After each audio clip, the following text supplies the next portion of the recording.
great doubts about this microphone. Probably limit questions. It's the only mic we have, right? Dale?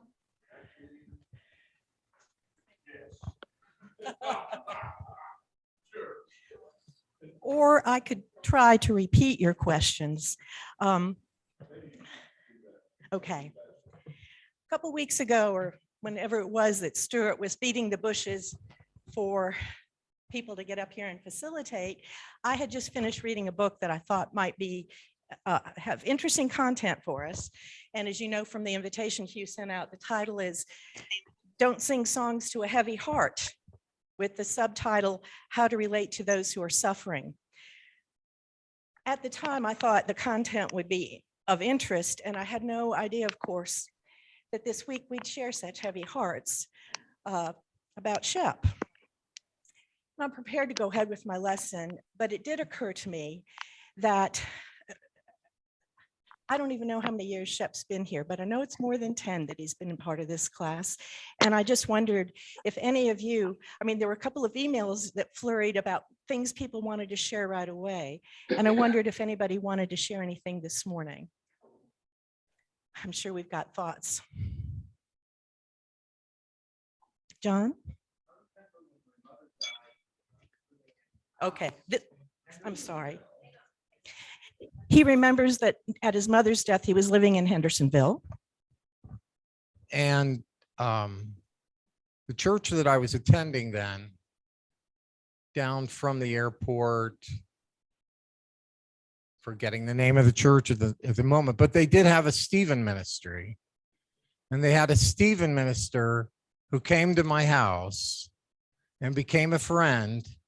And that got me really interested in the Stephen ministry. And I know that this is something related to it today.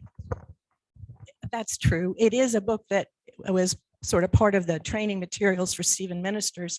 But when I was asking about sharing, and I'll just give you another moment to think, I was thinking about Shep. Did anybody want to share anything, any memories about Shep?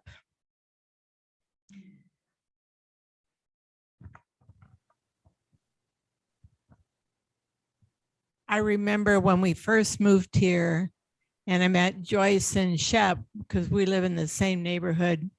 And Joyce told us Shep has 1 year to live. That was over 22 years ago. So he's had a long life. I did go to Care Partners 3 days before he passed and gave him a card, and just we had a nice conversation. I mean, he seemed very perky, and so I was very surprised when I got that because they said that he was walking around in the halls the day before. So, you know, he's had a long, good life, and we all should be so lucky. I remember always being uplifted by sitting next to Shep and Joyce. And I also saw them at the Y. We were in a yoga type class together, and it was very uplifting to be around them. Well, we saw him, man, be tough, strong, keeping on. I mean, he'd come here with a boot or whatever he needed to get here. Quite a model to all of us too. Well, thank you. Yes, Libby. I forget about this. Shep and Joyce went to every national park in the country. Did a lot of traveling. And of course, with him being ex-military, they just had to get there. And if there was a base nearby, they could stay there for free. But they've been to every national park. And I would just say I was supposed to be at the rehab center for another matter on Thursday. And I thought, oh, well, I'll just go see Shep on Thursday. And then he died, what, Tuesday or Wednesday? Yeah. So my message is don't wait around to visit people. John. Ali and I were with Shep last Monday, and we were just with him when he had to do therapy. And one of the exercises which he had to do is to try to get in the car and out of the car at the therapy center because he had to go home on Monday. Okay, and then we wheeled him out outside, and we were sitting on the porch for about an hour, just talking and chit-chatting, and then I wheeled him back to his room again. And then I said, okay, we see you soon. And it dawned to me, how do you really say goodbye to people? Many times I say, until we meet again, okay? Or God bless you till we meet again. You never know when you see someone for the very last time. Thank you all. I had heard that he'd been walking around that week. He had conversations, and may we all live so fully all our life. Libby?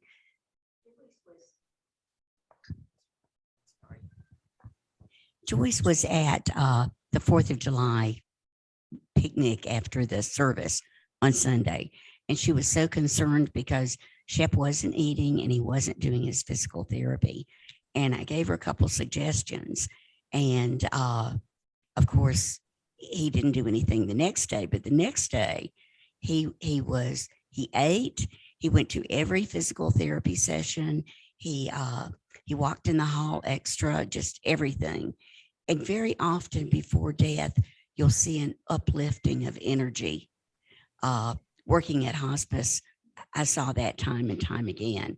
If someone was near comatose and the next morning they were hungry and can I have a book to read? And you just sort of know, oops, if the family doesn't come by noon, I better go in and call them to come. So, but I thought that was, he played the part perfectly. He just, and that's something Joyce doesn't know. So let's don't share that with her.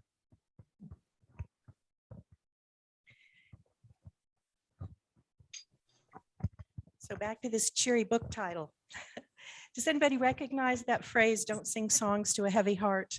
Anybody recognize a word fitly spoken is like apples of gold in a setting of silver? It's Proverbs. And I learned this week that Proverbs emphasizes the proper use of language language is mentioned in every single chapter, sometimes in lots of verses within a chapter. And the emphasis is on using language properly in the proper context. So cheerful songs are great, but not at a time that someone is grieving. Proverbs contains community wisdom, crystallized experience, and compact insights, like don't sing songs to a heavy heart, compact insights. And that's exactly what Kenneth Hawk, the author of this book, was trying to do. His name is spelled H-A-U-G-K, but I understand it's pronounced Hawk, so don't let that concern you. But anyway, he experienced great loss himself, as everybody in this class has, I'm sure. I know personally of the losses many of you have experienced, and it's amazing that you have such strength of faith and beauty of person about you, because I know that it's difficult. We've had lots of experiences like that. But while he was dealing with his wife's ovarian cancer, they had a 41-month fight, nearly 3.5 years. And he said that it was a fight with poisons and knives. And he himself is a pastor, I should have mentioned that sooner, a pastor and a psychologist, a clinical psychologist. And what he noticed was that there were lots of concerned people and lots of helpful things said, but also some really hurtful things said. And he said, nobody wants to say anything hurtful in a situation like that, but we just need to stop and think and raise our consciousness a little bit. Excuse me.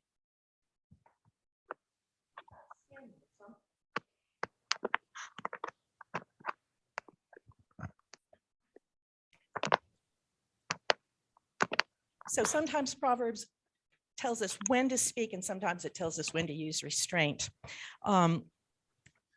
Hawk had founded, he and his wife, Joan, founded Stephen Ministries, which John was mentioning, in 1975. He got to his new job and was so excited about what he was going to do with one-to-one contact with the people who needed him. And he realized he just couldn't spread himself that far. You can't minister face to face with everybody in a congregation. And he and Joan started Stephen Ministries. They started with 9 ministers, and now it's spread. I forget how many ministers there are. It's present in congregations all across the country. And although he's Methodist, it is interdenominational. But the point the reason I want to go into that a little bit is that the Stephen Ministry materials are prepared for lay people. You know, they're not counselors, we're not therapists, we're not professionals, we are just loving Christians, and we want to relate to other people who need some help.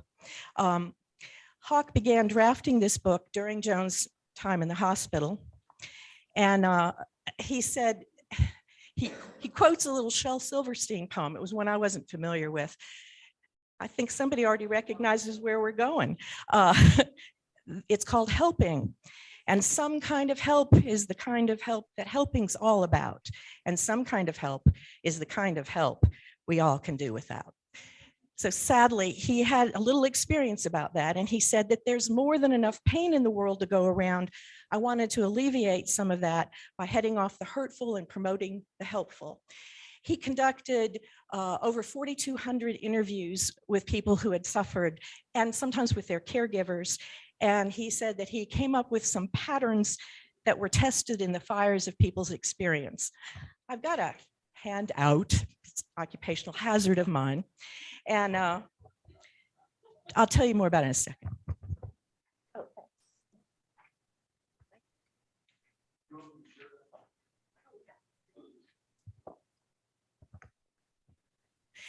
I'm not going to read this list of 19, and I know you don't have it all in front of you yet, but these are, I kind of think the number 19 gives it a little bit of extra authenticity. It's like they gathered the ideas that were of concern to these over 4,000 people, and they came up with major concerns, and they didn't say, okay, let's come up with the top 10 or the top 20. These are the 19. Anyway. The first one, like they didn't even have to write that down. It says, knowing what to say to a hurting person. And actually, we got the answer to that in a sermon recently. Anybody remember Rob's sermon about Job? But basically, what did he say? You know, those friends of Job's who showed up looked like geniuses for the first 7 days. And then they opened their mouths and shattered the illusion. So honestly, over and over and over again throughout this book, Hawk tells us, be quiet, listen, be still, listen to what the other person is saying. And that seems hard, but there's some more about that later. Just looking over this real quickly, and you can take this with you if you want to, but I've got some things that are bold on my list that I wanted to be sure to hit. Anybody figure out why this one concerned me? Talking too much, listening too little? Yeah, I get it. Okay, this wasn't, I didn't plan to talk about this.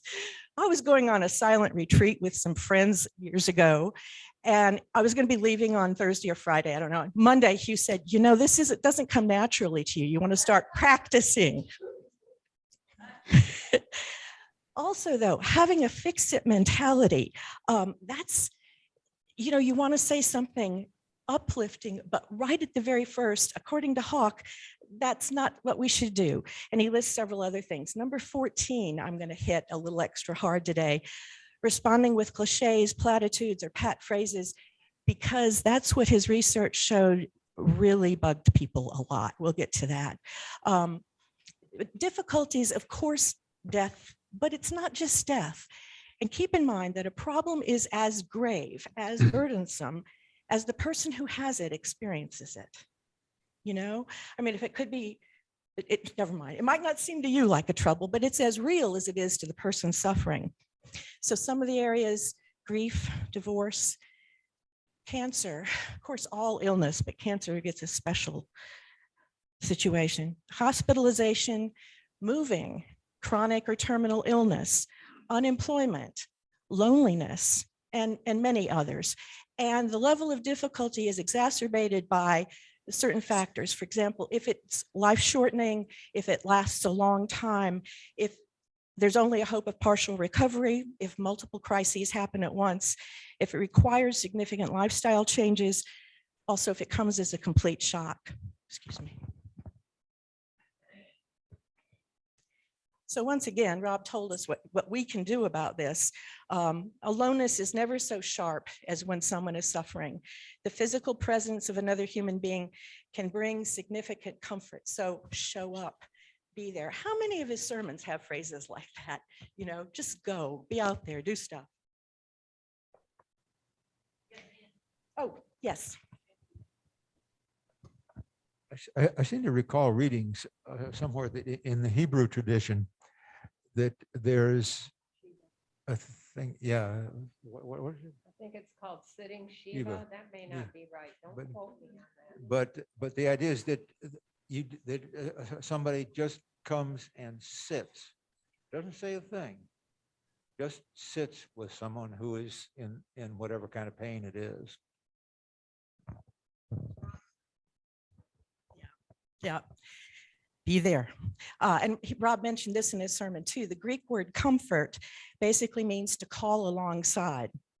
So when Jesus promised to send the Holy Spirit in John 14, he referred to the Spirit by the name Comforter, the one called to your side. We can be that person. And we have the Holy Spirit within us, but I mean, we can be the comforter, the one called to someone's side. Rob said in that sermon, the only thing you can control is to be there. We are called, we're called to have this life together. This also is a Rob Blackburn quote. We are called to have this life together, to bear each other's burdens. Helping others starts with trusting the power of being there, sometimes in silence. And I wanted to ask John Cleese at this point to share again, what is that Kairos mantra you taught me? Do you know what I'm talking about? Your 4-word magic phrase, the Kairos mantra. There you go. That pretty much covers it. So, but you can't just go hang out at somebody's side and be silent. And so Hawk has a chapter called, What Do You Say After Hello? Maybe simply, it's good to see you. And maybe touch the person, reach out with a hug or touch their arm or their shoulder. Or maybe fill me in what's going on, bring me up to date. But notice, Hawk suggests, don't ask, how are you? It's just too easy for someone to say, fine. And Hawk includes in the book, and also if anybody reads Louise Penny Mysteries and knows the character Ruth, you know what FINE stands for. It's a recognition out there. According to the website and Hawk, it stands for, the F is freaked out, insecure, neurotic, and emotional. That's the AA interpretation, our acronym for FINE. And you don't really get much information when somebody says FINE. And the point is that Hawk tries to teach us is that your immediate goal is to get whoever is suffering from talking about what they're thinking right at the moment. Sometime, probably sooner rather than later, he says it's a good idea to say, I'm sorry. I'm so sorry. Sharing your sorrow is another powerful act. Your sorrow connects with theirs. And you know, I don't know about the math, you know, trouble shared is cut in half. I don't think there are any equations about it. But even though we feel sorry and sorrowful for other people, it somehow lessens theirs. It's not like we're adding to the sorrow because we take it on. We're lessening theirs, and that's what we're there about. For the moment, at least, Hawk says, you have stepped in to share the burden and lighten the load of the suffering individual. Once again, he says this over and over, one of the most effective and caring ways for you to invite the other person to open up is to do, you want them to open up, so you don't. You do just the opposite. Be quiet, listen. Listening, much more than talking, leads to success in caring. Follow the other person's lead. Pay attention to what it is that they're talking about.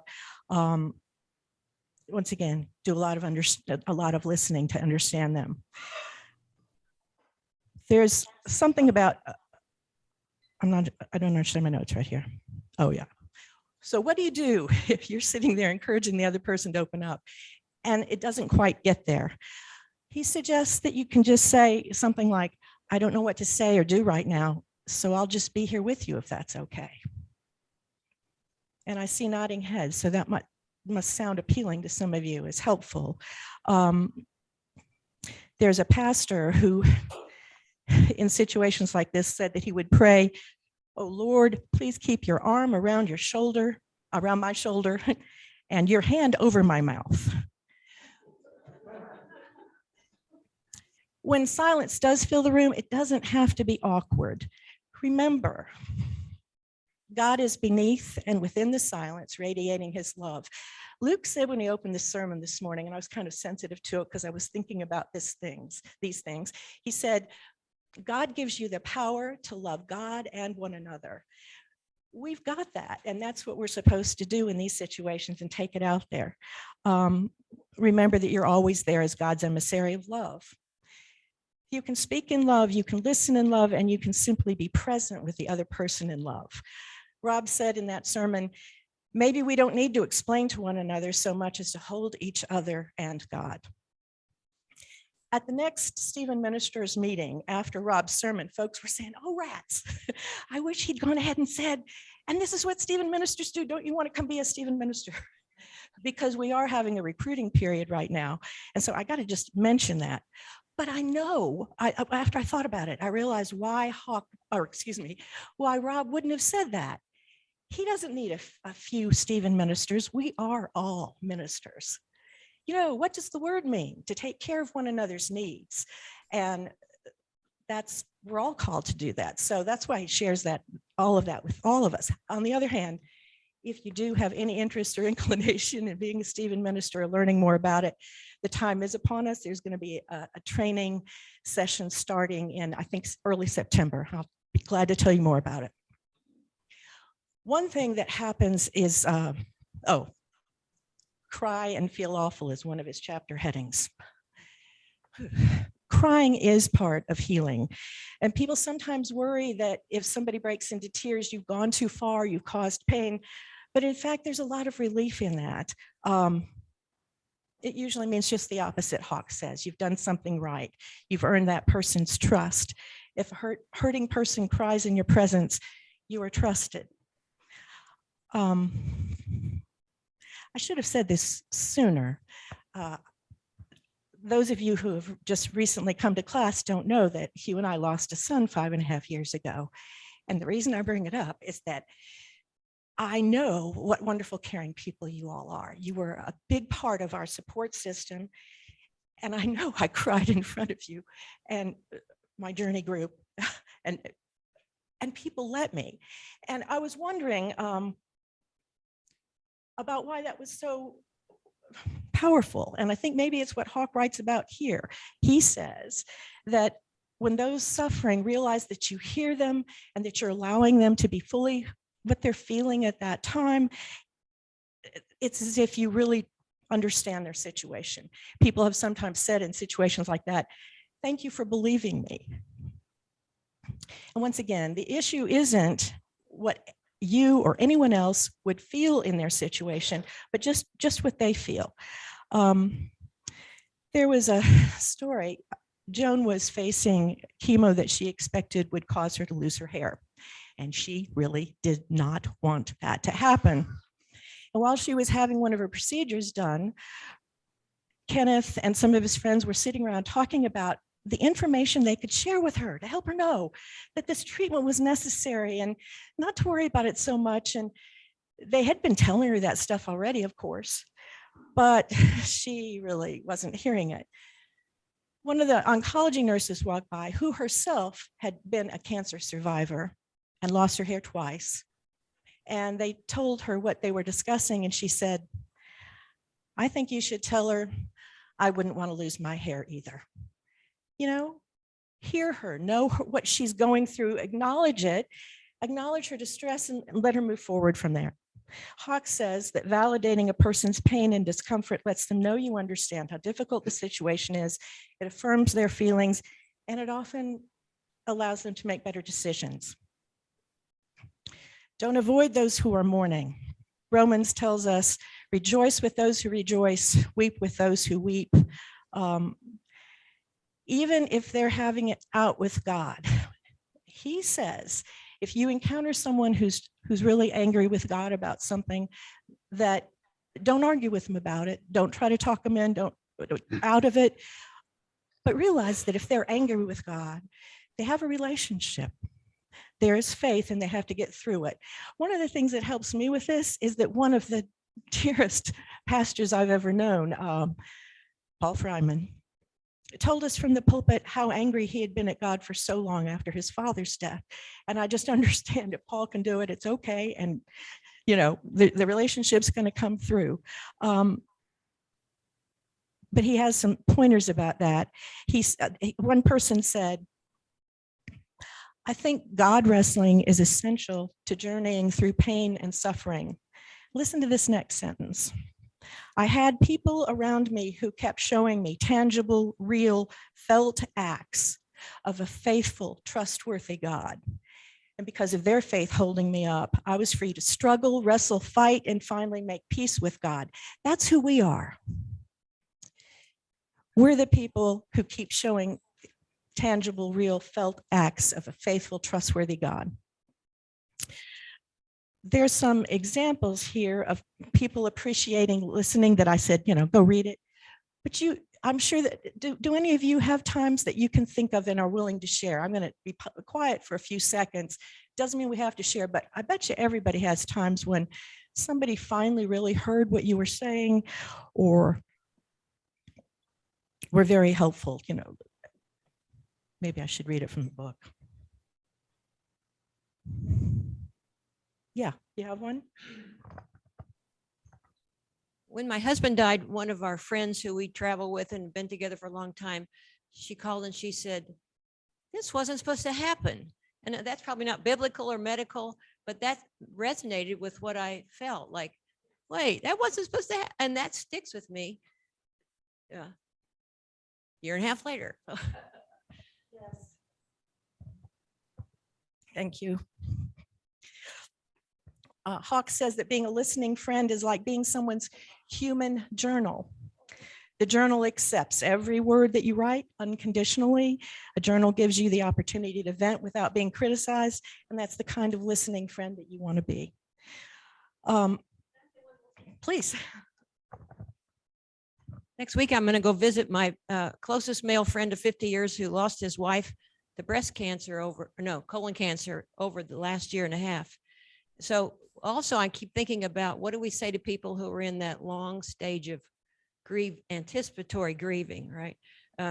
He said people come by and they visit and they smile, but they refuse to acknowledge that Francis is disappearing.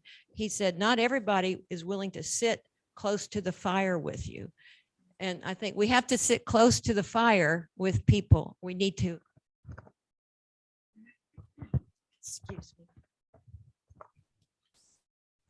It occurs to me that we need to understand the journey the person is on from what was to what's now to what's next.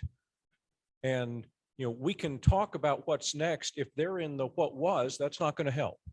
If they're in the what's now, that's where we need to be also.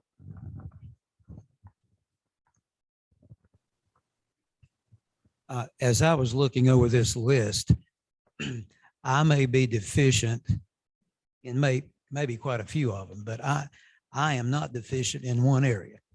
If someone has whatever ailment and I see them, maybe I haven't seen them in a long time, they've got a cast, they're down and out, whatever it may be, a terminal illness, I hit it head on. I do not look the other way. I want them to tell me what's going on so that I can empathize with them. Thank you, Randy. That's good. Yeah, some of the things on here are on that list that you may have looked through say, be careful not to avoid people who are suffering. And let me just share something that maybe others have shared here too. Sometimes we know about someone suffering because it's a community that shares information, but you don't necessarily have a, I talk to you every week kind of relationship with somebody, and then you see them. It's kind of hard to know what to say. I mean, if you just pass in the hall, do you stop somebody and say, stop them? And I don't know. We've got more to learn. I want to be sure we get to the section, please don't say, because some of these quarters surprised me, and I think some of us do say some of these things. It's on the reverse of the handout. Please don't say, I know how you feel. Hugh? Oh. Okay. If you didn't hear what Hugh just said, folks who are Zooming, this handout is going to be coming with Donna's email. So sorry, there are just 6 or 7 things listed there, and I'm going to be saying them. So sorry, Donna. Now, John? Yeah, I'll speak loudly, so I'll repeat. what happened was the Stephen minister, two men that came to the house in Andersonville. One thing with the asking question, he just started with an open-ended question. John, how was the funeral? Because he knew that it was after the funeral. And that allowed me to start sharing, talking about it while he was listening. I don't know if it's just generally anecdote. Yes. Yes. I think that's how it works. Yes, John was sharing that some Stephen ministers helped them respond after his mother's funeral, right? Yeah. Yes, ma'am. Good luck. Oh, she's going to tell us about Carson's death.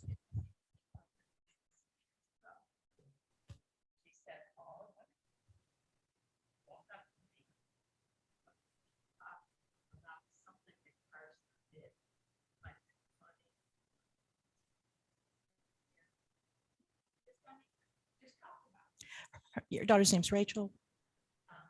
Gretchen, sorry. Gretchen said that.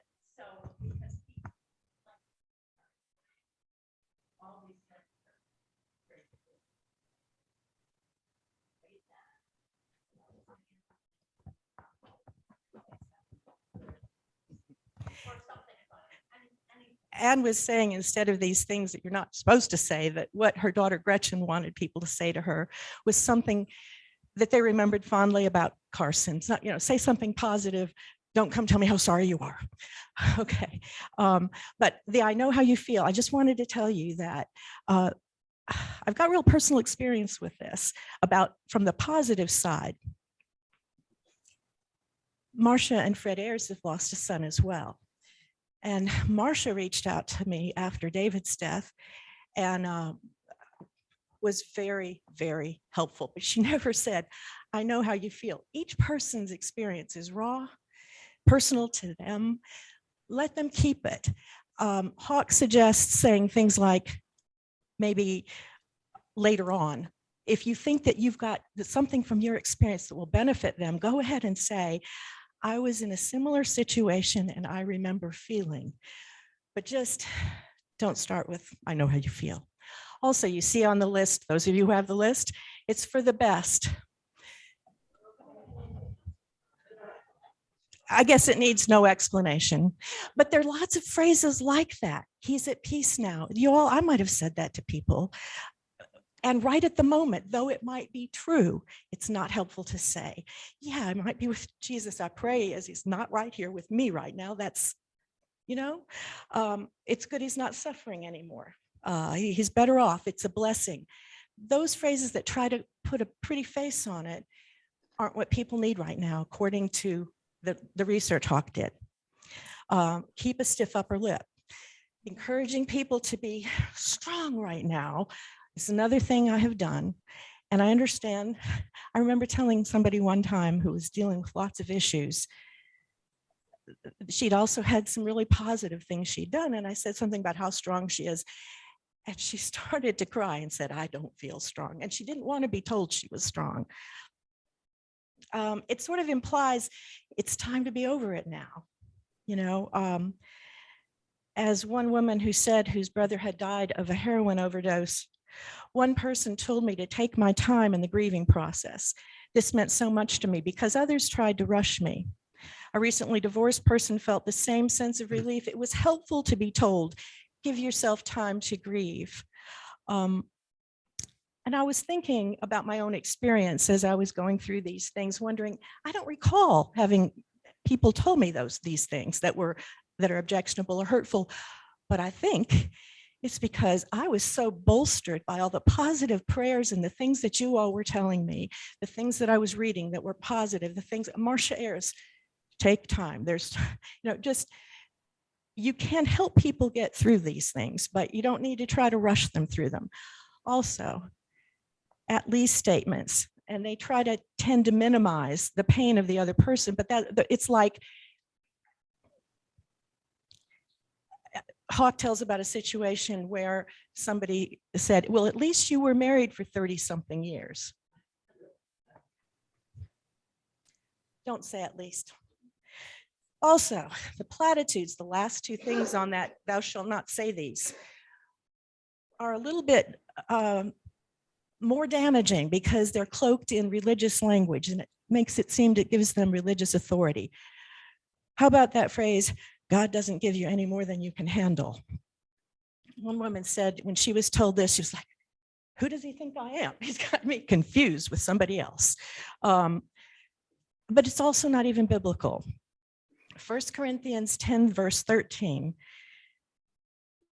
I thought I was going to quote it here, and I don't have the whole thing, but it doesn't say that God tempts people, and it certainly doesn't say that God gives people pain and suffering. This is the one that says, when you're faced with lots of trials, he will give you a way out. I'm sorry, I don't have it right in front of me. John, can you quote that? Okay. Sorry. I should have given you notice. Anyway, makes me feel better that I can't. And then it's God's will. 93% of the 4,252 people said that just went all over them when they heard that. And they reacted strongly, they reacted negatively. And the point isn't to debate theology about God's will. It's not to, I'm not saying it's not God's will, but it's to respect the person's pain. One implication of such comments is that the hurting person shouldn't feel that the way he or she is feeling. It's God's will is often a way of minimizing or explaining away feelings and hurts. Many things do hurt. That's reality. To try to lessen them by explaining them away as part of God's plan is to deny the right that we have as humans and as Christians to feel what we feel. As one man stated, these are not helpful words. To me, they convey, I don't know what the heck to say, so just don't cry on me. Or hurry up and accept it so I don't have to hurt and see your pain.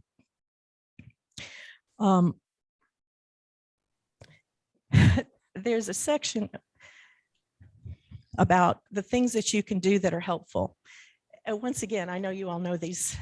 You teach other people how to do them.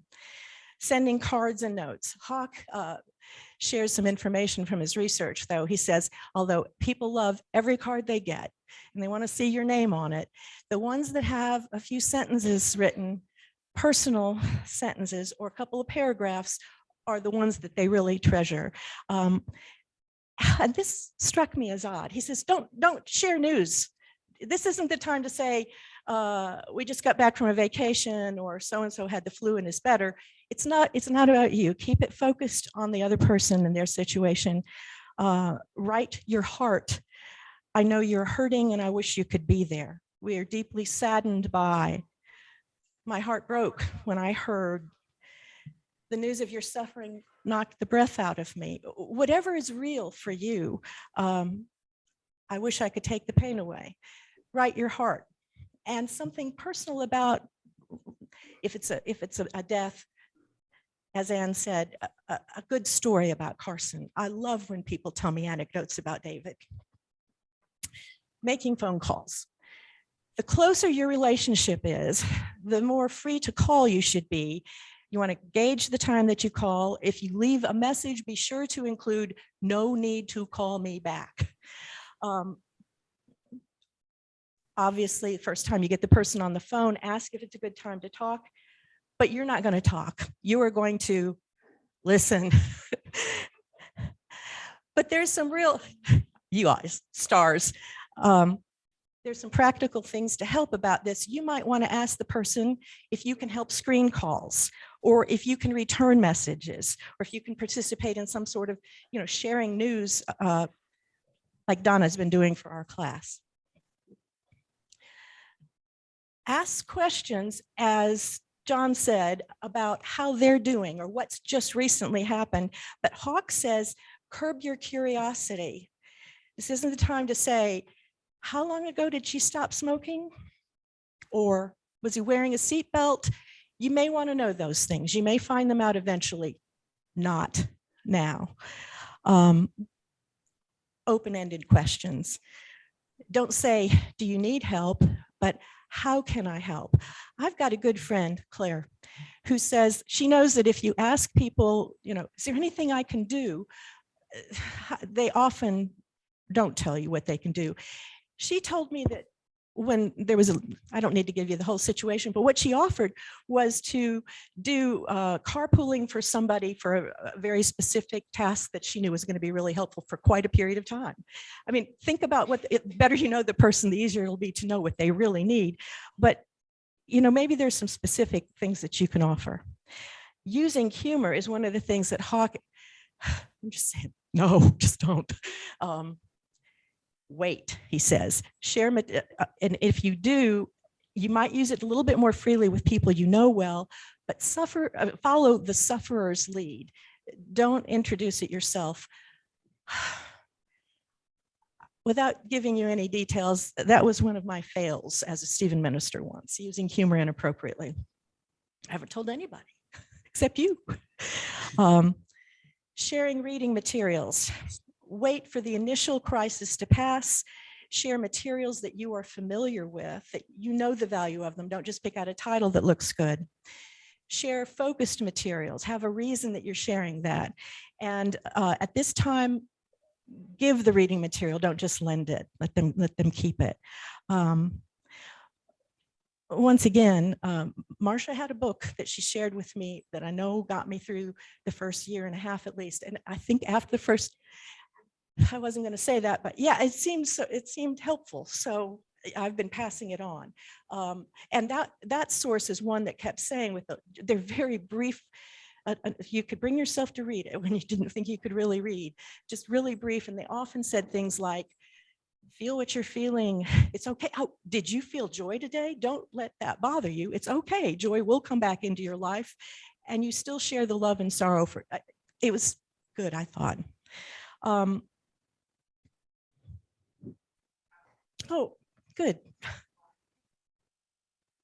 I'm glad, Linda. Judy.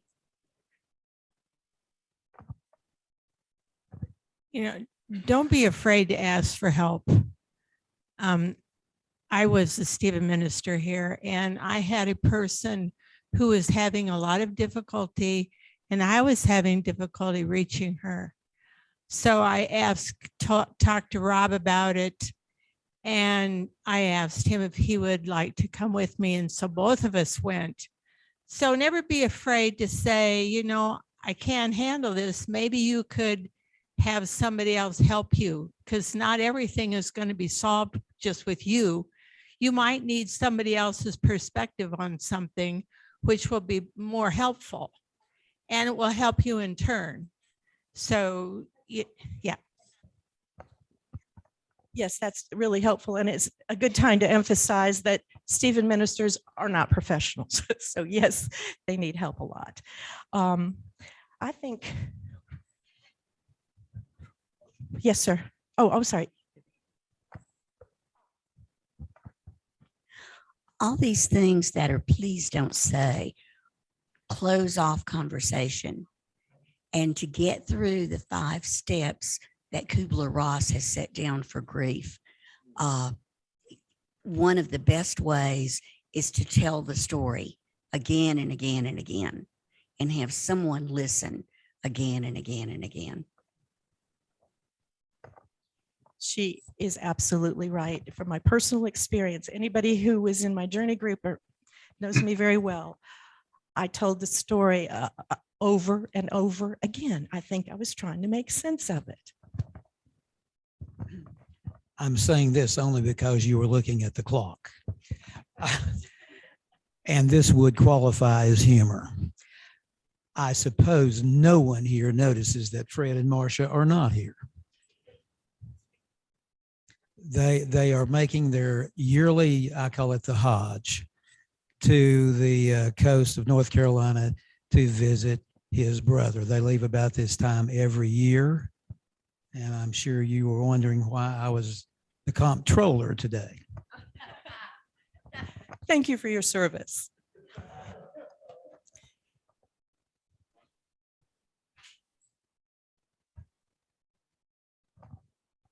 I'm getting my steps in. One of the things that we need to be aware of, and for instance, as the family has just asked us to give them some space right now, somehow or other that leaves us in a position of knowing, wanting to know what in the world can you do when you can't do anything? Well, in our day and time, we have email and we have Facebook and all those kinds of things. And you can flood her with that family with all kinds of messages right now. And as Bonnie said, be sure to put on the bottom when you do that, you don't need to reply. I just wanted you to know we were thinking about you. The other thing is we have a tendency. Well, let me tell you. When I did my pastoral clinical care training at Dorothea Dix Hospital, I asked the teacher one day, aren't you afraid that we're going to say something that's going to hurt these people? He said, they're already in a psychiatric hospital. There's not much you can do to hurt them any worse. Right, there's a lot of things we should say and a lot of things we shouldn't say. I was out there this week and I probably broke half these rules. Knowing better, you're going to say sometimes you're going to say, I shouldn't have said it that way, or should have said something else. What's worse is saying or doing nothing. What's the old saying is, I'd rather see a sermon than hear one any day. Or if you're going to share the word, if you have to use words, that means just listen, love. Thank you. John Ellenberg, it is past time. Are you going to be brief? The assuring people of God's love. What my Stephen minister was able to do, he had had an experience himself with a death, and he shared that. And then he said, this is how I was able to get through. Now it's been years. I thought that I wouldn't be able to get through this, and I did. So Thank you. one way of saying assuring people of God's love. Thank you. Let us pray. Dear God, let our words be yours and speak the loving care of Christ through us. Amen.